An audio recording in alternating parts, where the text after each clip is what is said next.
This is the Henry's Child Podcast. Am I crazy? Or am I just raving?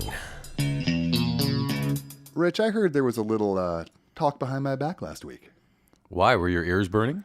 I think my soul was burning. Well, Now, we're still in between, right? we are still in between. How far between are we? Let's do it chronologically. Okay. So I left in 97. Mm-hmm. Henry's Child kept going, and how many incarnations? When did Henry's Child end? What year was that? 1999. Okay, 99 Henry's Child ended. So you guys took up that 99 to about, but you went all the way through 7 Second Circle, which is more modern. Which is still going, so. Absolutely. And when did 7 Circle start? When did that album actually begin? Was that 09, 10? Oh, well, First Sleep. Well, no, pre-First Sleep. When did 7 Second Circle start? I'll get to First Sleep. What year did that album start? Oh, jeez. 2010? Okay, 2010.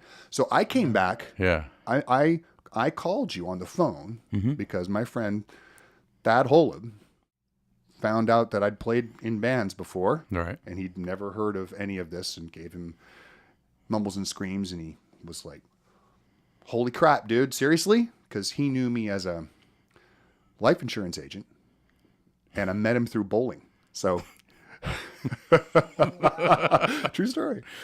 This is the direction. This is where this originated. So That's on the other side of the creek, right? Let's go a little farther. You know Cammie. Yeah. Okay. So Cammie and Thad were married, and Don and Cammie got along, meeting at bowling, and we all double dated. Yeah. Thad and I kind of became friends, and he had a guitar. I said, "So you play?" I'm like, "Yeah." He's like, "Yeah, I play and write some songs." I was like, "Oh, really?" So he played for me. You heard him. He wasn't bad. Sure. Then Don actually mentioned that I was in the band, did that whole thing. Dad said, "Look, we should get together and play." And I said, "No, I can't really do that." Because I had to quit cold turkey when I quit. I didn't sing. You guys had all those bands in between I just listened to on that podcast. I had nothing. I had to have nothing. Why are you here? I'll get there. You know why I'm here, man. It can lay dormant for a while, but it never goes away. Even if it's only for 5 months, it only lays dormant, right? Man, there's a joke in there. I'll let that go. Anyway, so I told Dad, sure, we'll play. However, I wanted to play with you. And I said, let me give Rich a call. And he's like, sure. I called you out of the clear blue. How long had it been since we talked? We'd seen each other like 4 times in public? Yeah. I think possibly the last time I saw you was when I was delivering ice cream at Albertsons there on the 18th. That's right. Yeah. In the parking lot. Yes. And we stopped and talked for 10 minutes or so. And yeah, that was it. And I said, hey, dude, I'm thinking about playing a little music with this acoustic thing with a friend of mine. You don't know him. You be interested in playing? Much to my surprise, but no, not to my surprise. But you know what I mean. You said. Yes. Exactly. So came out to your place just to see if after that many years could still do it. And it was easier than riding a bike. You and I wrote a song in about 20 minutes. Mm-hmm. And I'd not done that in 10 years. Yeah. It was amazing. It really was. And that definitely reignited that.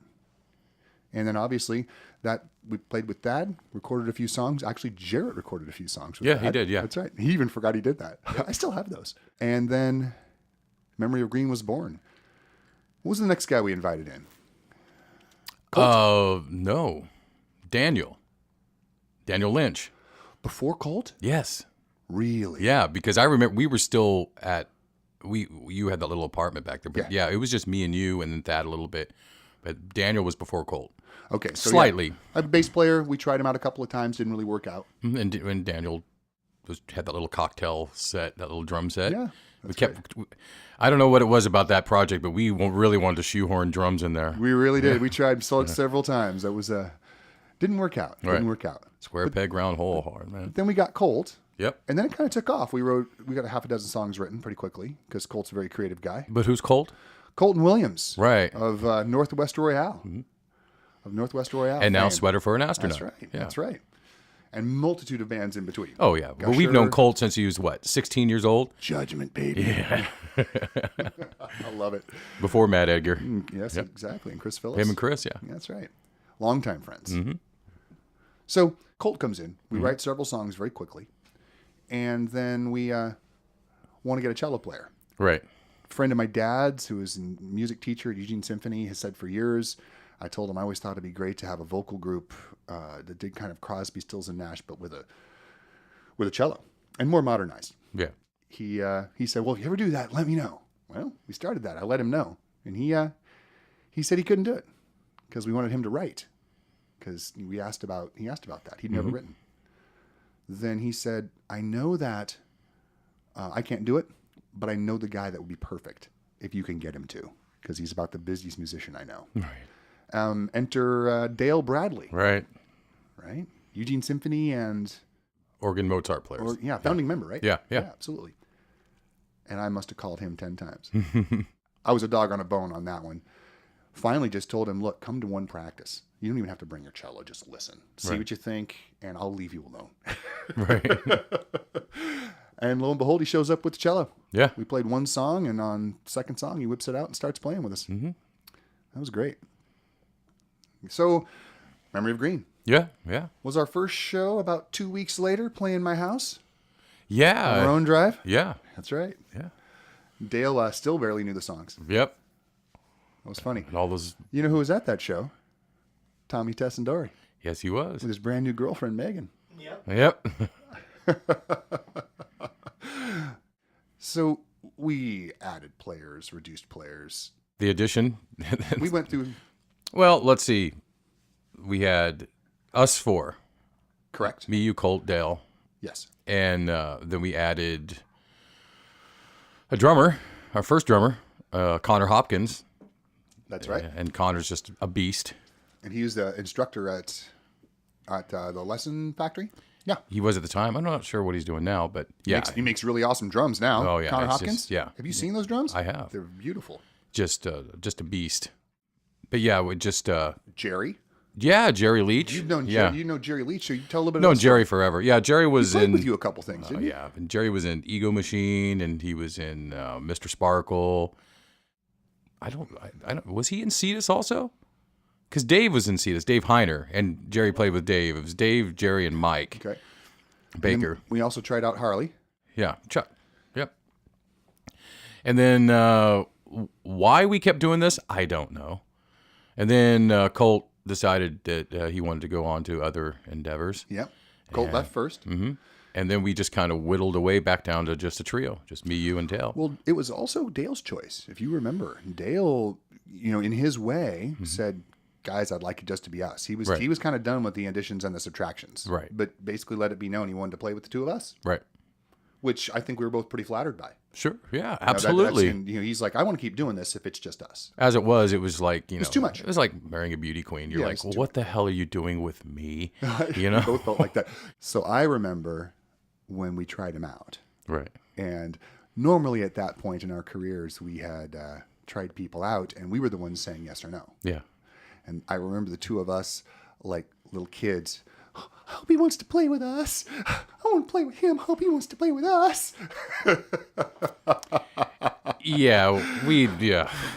We never played with the big boys before. Absolutely. No, nobody liked Dale. It's Nobody like liked Dale. We came from the Isle of Lepers. You know?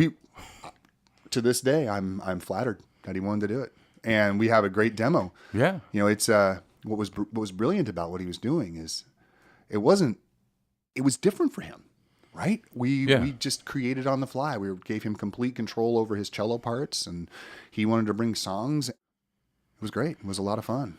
Yeah. And ended up playing some shows. Mm-hmm. People liked it. Recorded some songs. Got a demo.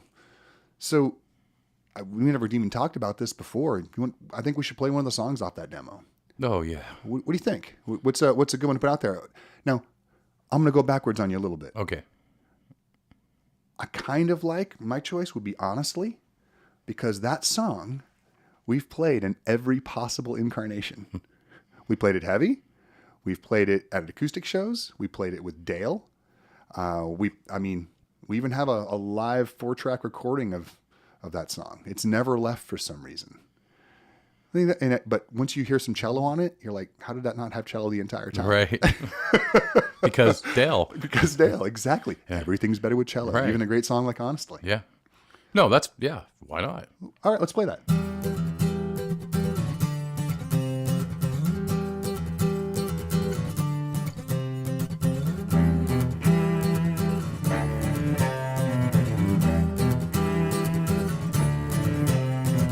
All I've dreamed and all I've wanted has grown before me like so many seeds. Every time I hunger, I reach for the future and hope it recedes. What will I do if I should touch it? Will I still hunger? Will I still dream? Promise of truth, a doubt of the answer, a question from the heart. I must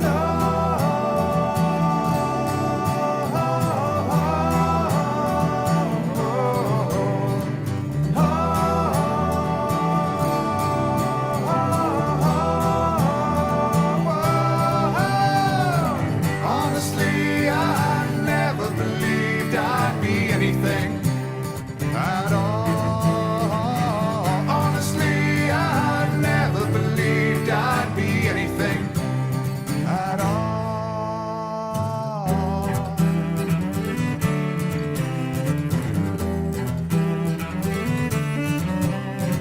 Here I am, here I cannot stay. Becoming the answer is scaring me away. A moment of truth, like a ray of sunshine, can illuminate the way or blind me. It only depends on where I'm staring, down at the path or into the sun. Promise of truth, a doubt of the answer. I can't close my eyes. I must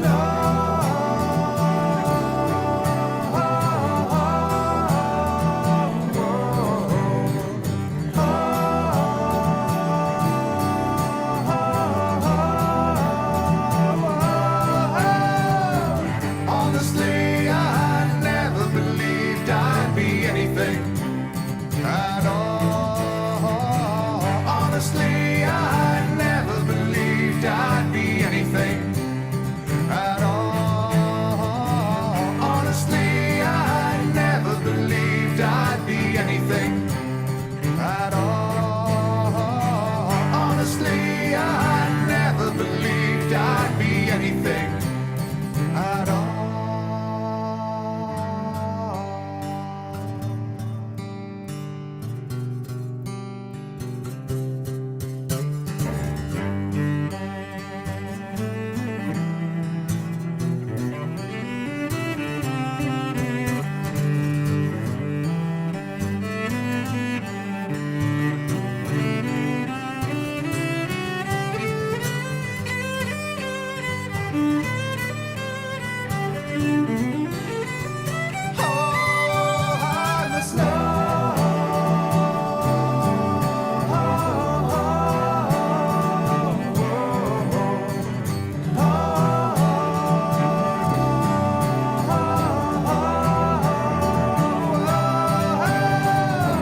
Honestly, I never believed I'd be anything at all. Honestly, I never believed I'd be anything at all.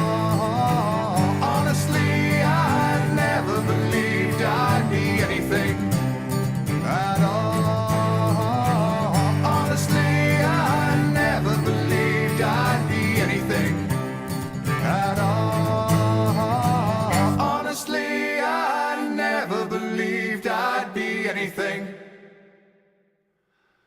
God, I love that song. Yeah. Proud of that one, man. Really am. That harmony at the end, though, that's beautiful stuff. That's beautiful stuff. That song's been around a long time. It has. It's fascinating. You and I back in the day, and again, we still do this, and people will hear this on the new album. We've never limited ourselves in our songwriting. If we want something really acoustic and small, we'll go ahead and do that.